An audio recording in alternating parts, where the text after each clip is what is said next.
फरसा को हाथ में लिया और वहां से चल दिए। और जैसे ही आए हैं तो कहने लगे राजा जनक से कि हे महाराज, आज से पहले मैंने तुम्हारे दरबार में कभी इतनी भीड़ नहीं देखी, और क्या कारण है।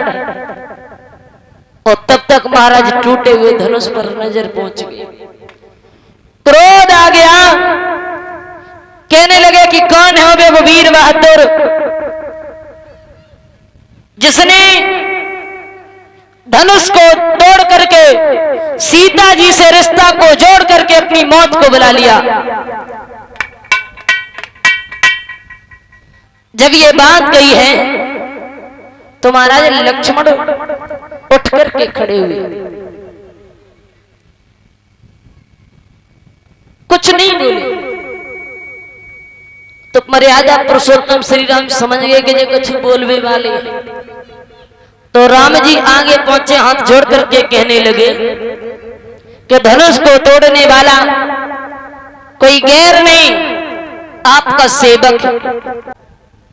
लक्ष्मण विचार करने लगे कि जब मीठी मीठी बात मानने वाले नहीं, और वह कहावत नहीं होती कि लातन की देवी बात अंत नहीं मानती।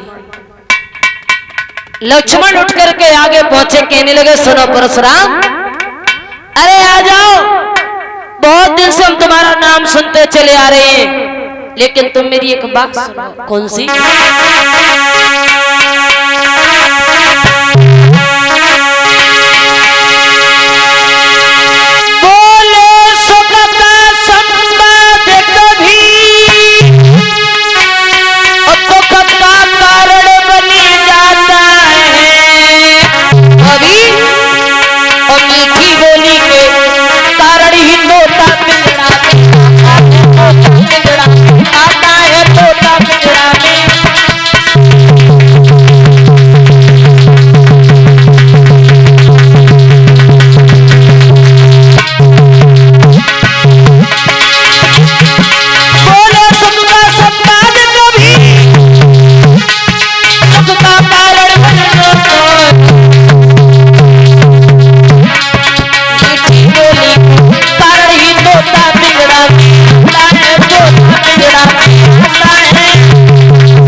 लक्ष्मण आगे पहुंचे, कहने लगे परशुराम जी, हम तुम्हारा बहुत नाम सुनते चले आ रहे हैं,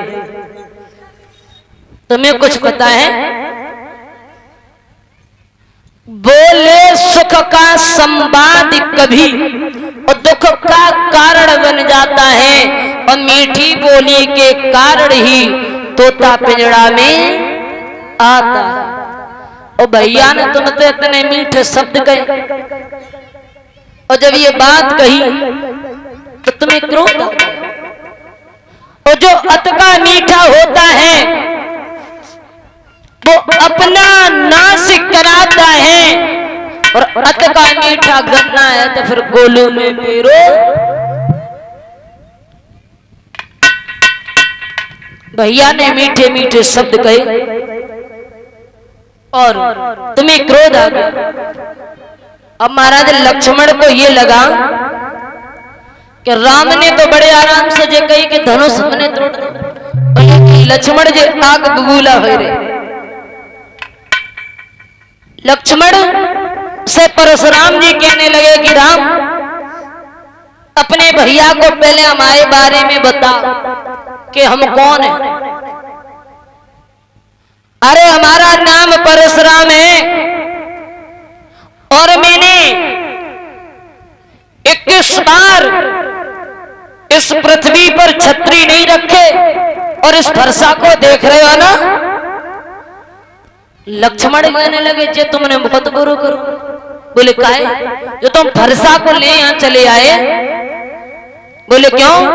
कि लक्ष्मण बोले देखना और नजर नहीं लगी जाए और छिपा लीजिए काख में जमे हवा न लगने पाए। बहुत बुरा किया और जो तुम लेकर के यहां तक चले आए।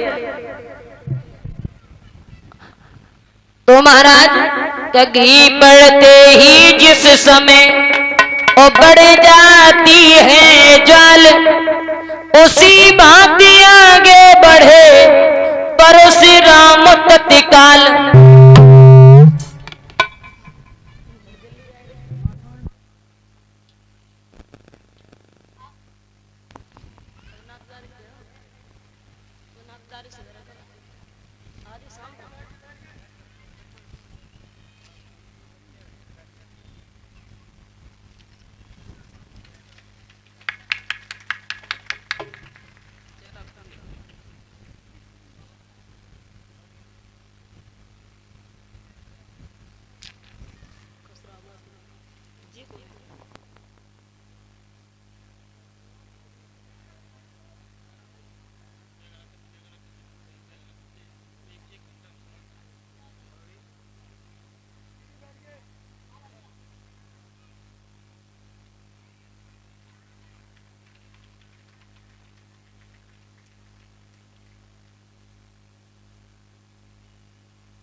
संजीव भैया उनकी धर्मपत्नी और मुकुट पहना करके सम्मानित करे हमारे जितेंद्र भैया उनकी धर्मपत्नी। और ये रावतपुर कन्नौज के रहने वाले ये यहाँ भागवत करके आए 2 साल पहले। गोविंद धन के भंडार भरे रही, जो भी दिल की इच्छा हो वो राधा रानी पूरी करें। ऐसे ही धर्म के कार्य के लिए अपने हाथ को आगे बढ़ाते रहे, यही राधा रानी से विनती है। कहे महाराज ओ बारात कहाँ जाएगी? बारात देख लियो, बारात आज ना जाएगी परसों जाएगी, आज तो तैयारी कर रही। इधर महाराज जब ये बात कही है कि इसमें भैया का कोई दोष नहीं है, छुअती चाप रघुपति न दोषु और मुनि भी काज करो कपिरोसु। अरे ये बरसों पुराना धनुष रखा था, वो भैया के छूने से टूट गया, भला इसमें दोष क्या है? लक्ष्मण से कहने लगे परशुराम जी कि तुम्हें कुछ पता है मेरे बारे में? बोले भैया क्या बताएंगे, जब तुम अपनी बड़ाई अपने मुंह से कर चुके हो तो अगर तसल्ली ना मिली हो तो बड़ाई 2-4 बार और कर ले। उसी समय कहने लगे लक्ष्मण परशुराम हमें तुम क्या बताओगे? तुम सुनो, तुम वे ही परशुराम हो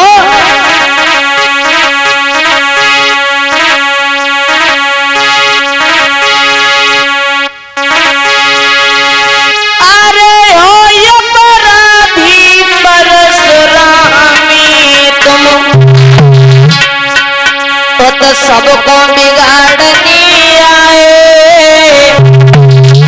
और कहीं भी लोग लो तो भैया न तुम्हारी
लक्ष्मण कहने लगे सुनो, तुम बेई परशुराम हो जो तुमने बाप के कहवे से मैया को मार दो।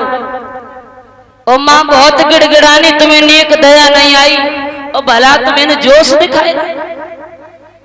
तो महाराज परशुराम को क्रोध आ गया और कहने लगे कि तू जितना छोटा है ना उतना ही खोटा है, और हम बालक समझ करके तेरे ऊपर हाथ नहीं उठा रहे। परशुराम से कहने लगे लक्ष्मण कि सुनो, जो तुम मुझे बात कह रहे हो कि जितने छोटे हैं उतने ही खोटे हैं, लेकिन जब बात याद में ही राखियो तो कौन सी कि जो छोटे लोगों का काम होता है वो बड़ा नहीं कर सकते। बोले क्यों?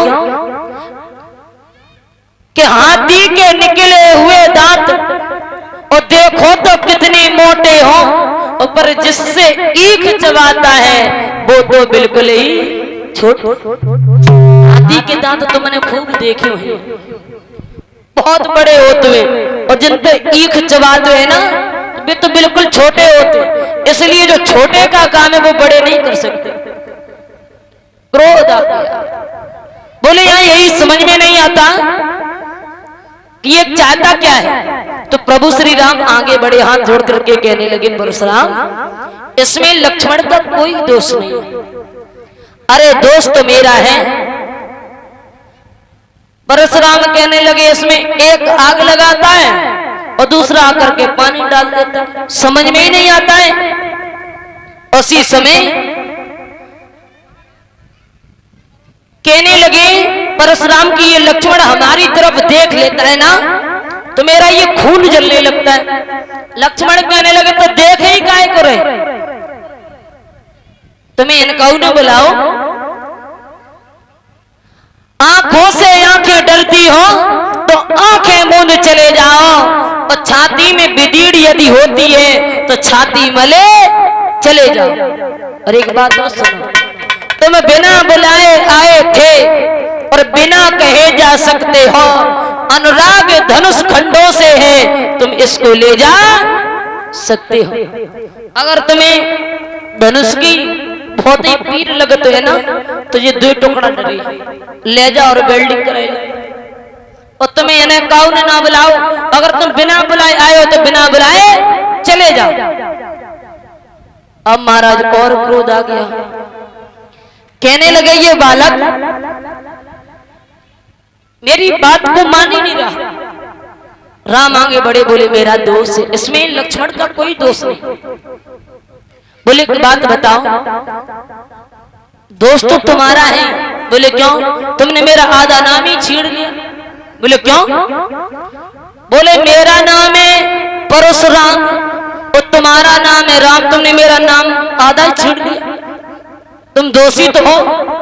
राम हाथ जोड़ करके कहने लगे सुनो परशुराम, हमारा नाम है राम, केवल राम, और तुम्हारा नाम है परशुराम, 3 अक्षर ज्यादा है। और लेकिन तुम जो चीज याद रखियो कि जिसको नाम बड़े होते वही बड़े होते। हम राम आप ही परशुराम, अब कहिए किसका नाम बड़ा, और वो ही तो बड़ा कहता है होता है जिसका नाम बड़ा। और जब ये बात कही है तो मर्यादा पुरुषोत्तम श्री राम कहने लगे परशुराम, हम तुमसे डरते हैं और लेकिन तुमसे नहीं डरत, न तुम्हारी फरसा से डरत। जिस छाती की तरफ देखो जो निशान हम आज तक नहीं मिट पाए। जैसे ये सुने महाराज विचार किया, इसका मतलब हमारे प्रभु का अवतार हो गया। बोले ऐसे नहीं मानेंगे। बोले ये धनुष दिया है कहाँ है कि इस पर चाप चढ़ाओ तो हम समझ जाएंगे कि तुम्हारा अवतार हो गया। उसी समय के लेते चापी आप उजड़ गयऊ, परशुराम मन विस्मय भयऊ। और जैसे प्रभु श्री राम को धनुष दिया, चाप स्वयं चढ़ गया, उसी समय परशुराम जी समझ गए कि मेरे प्रभु का अवतार हो गया।